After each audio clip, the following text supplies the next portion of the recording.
Hello, నేను CS రావు. ఎన్నికల్లో గెలవడానికి ప్రతి వర్గానికి సంబంధించినటువంటి ఓట్లు కూడా ఇంపార్టెంటే. ప్రధానంగా 3 వర్గాలు జగన్మోహన్ రెడ్డికి సహకారం అందించట్లేదు, ప్రతికూలంగా ఉన్నారు అనేది ఇప్పుడు ఆంధ్రప్రదేశ్లో వినిపిస్తున్నటువంటి మాట.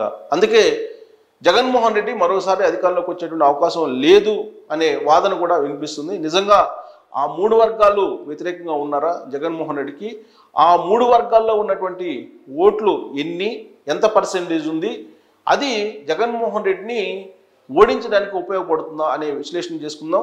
అసలు ఆ 3 వర్గాలు ఏంటి అనేది తెలుసుకుందాం. సో ఏపీలో నమోదు చేసుకున్నటువంటి మొత్తం ఓటర్ల సంఖ్య 4,09,00,000 అండి మొత్తం. సో ఈ 4,09,00,000లో ఆ 3 వర్గాల యొక్క భాగస్వామ్యం ఎంత ఉంది అని మనం అబ్జర్వ్ చేస్తే కనుక, ఏపీలో రిజిస్టర్డ్ భవన నిర్మాణ కార్మికులు అనేది ఒక వర్గం. అంటే కులపరంగా కాదు, మతపరంగా కాదు, ఇది వృత్తిపరంగా చూస్తే కనుక భవన నిర్మాణ కార్మికులు వాళ్ళు ఏపీలో రిజిస్టర్డ్ భవన నిర్మాణ కార్మికులు సుమారుగా 20 లక్షల మంది ఉన్నారు. ఈ 20 లక్షల మంది జగన్మోహన్ రెడ్డి అధికారంలోకి రాగానే ఇబ్బందులు పడినటువంటి వాళ్ళు. దానికి కారణం ఏంటంటే, ఉచితంగా ఇస్తున్నటువంటి ఇసుకను ఆయన జగన్మోహన్ రెడ్డి ఏం చేశారంటే టోటల్గా దాన్ని సెంట్రలైజ్ చేశాడు. సెంట్రలైజ్ చేయడంతో పాటు బంగారం రేటు పెంచినట్టుగా ఇసుక రేటుని పెంచి ఆంధ్రప్రదేశ్లో అమ్మకాలు జరుపుతున్నటువంటి పరిస్థితి మనకు కనిపిస్తుంది. అందుకే భవన నిర్మాణాల వ్యవహారం స్లో అయిపోయింది. తొలి రోజుల్లోనే జగన్మోహన్ రెడ్డి ముఖ్యమంత్రి అయినటువంటి వెంటనే కుటుంబ సభ్యులు సన్నిహితులతో కలిపి వీళ్ళు 6 లక్షల మంది ఉంటారు. వీళ్ళు కేవలం భవన నిర్మాణ కార్మికులే 20 లక్షల మంది ఉన్నారు. ఈ 20 లక్షల మందికి సంబంధించిన కుటుంబ సభ్యులు కానీ, సన్నిహితులు కానీ, అంటే ప్రత్యక్షంగా కానీ పరోక్షంగా కానీ ఈ సెక్టార్లో ఉన్నటువంటి ఓట్ల సంఖ్య 60 లక్షలు ఉంటుంది. మొత్తం ఓట్లలో వీళ్ళ వాటా ఎంత ఉందంటే సుమారుగా 15% ఉంటుందని చెప్పి ఒక అంచనా. సో భవన నిర్మాణ కార్మికులు ఉపాధి పైన ఇసుక ధరల ప్రభావం విపరీతంగా పడింది ఆంధ్రప్రదేశ్లో అనేది సర్వత్రా వినిపిస్తున్నటువంటి అంశం.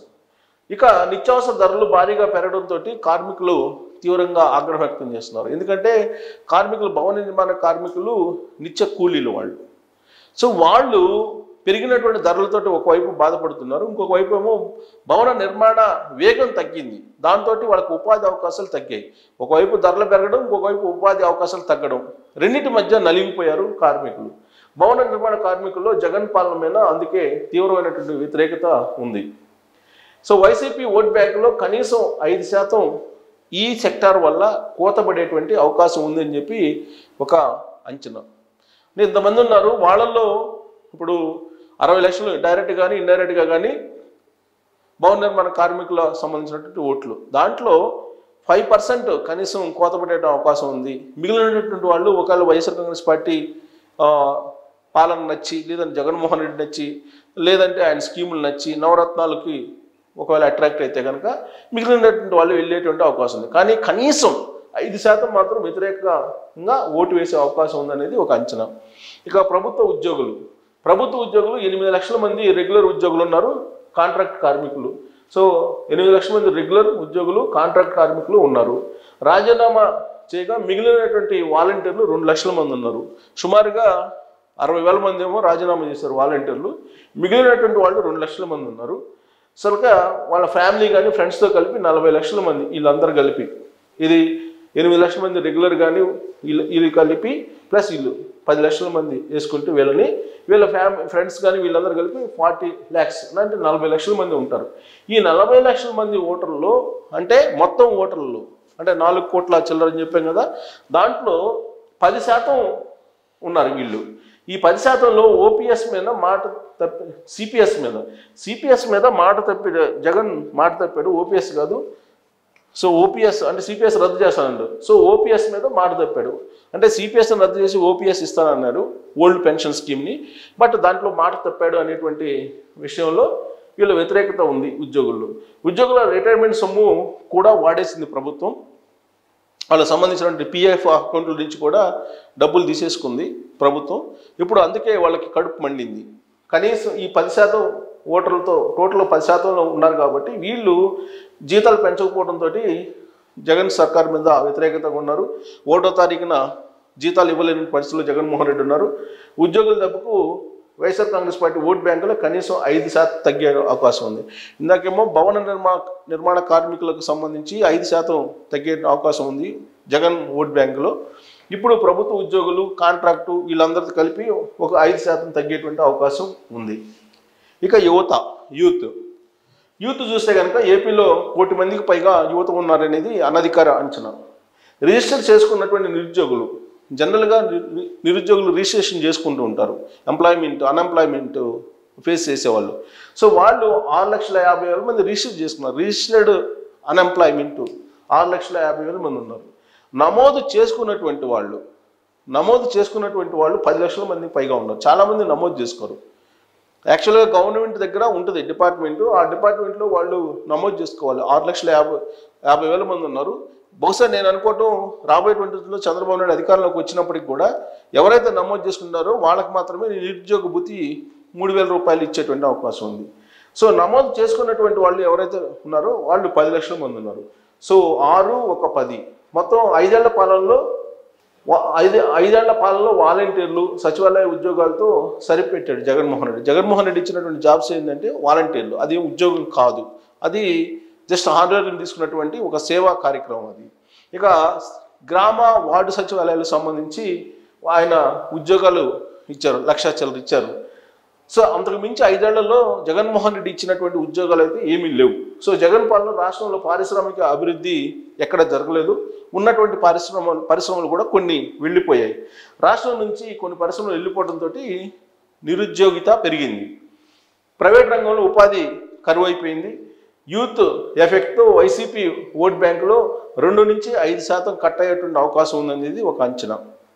సో కాబట్టి ఈ 3 రంగాలు సో జగన్మోహన్ రెడ్డిని బాగా దెబ్బతీసేటువంటి అవకాశం ఉంది. జగన్ పాలన పైన కార్మికులు, ఉద్యోగులు, నిరుద్యోగులు వ్యతిరేకతగా ఉన్నారు. సో ఈ 3 వర్గాల ప్రభావంతో కలిపి వైసీపీకి 12 నుంచి 15% తగ్గేటువంటి అవకాశం ఉంది ఓట్ షేర్ గతంలో కంటే కూడా. ఇప్పుడు యాక్చువల్గా మనం భవన నిర్మాణ కార్మికులు తీసుకున్నాం, తర్వాత ఉద్యోగులను తీసుకున్నాం, తర్వాత యువతను తీసుకున్నాం. సో ఈ 3 విభాగాలను తీసుకుంటే కనుక ఈ 3 విభాగాల్లో 12 నుంచి 15% వరకు ఓట్ షేర్ తగ్గేటువంటి అవకాశం ఉంది జగన్మోహన్ రెడ్డికి. సో 2019లో 49.5% వచ్చింది వైఎస్ఆర్ కాంగ్రెస్ పార్టీకి ఓట్ పర్సెంట్. సో 2024లో ఎంత వస్తుంది అని అంటే 35 నుంచి 37% వచ్చే అవకాశం ఉంది వైఎస్ఆర్ కాంగ్రెస్ పార్టీకి. ఎందుకంటే ఆ 3 భవన నిర్మాణ కార్మికులు, ఉద్యోగులు, యువత ఈ 3 విభాగాల నుంచి 12 నుంచి 15% కోల్పోయేటువంటి అవకాశం ఉంది జగన్మోహన్ రెడ్డి. ఫలితంగా 35 నుంచి 37%కి పరిమితం అవుతుంది YSR Congress party vote bank అనేది 2024 ఎన్నికల్లో ఒక అంచనా.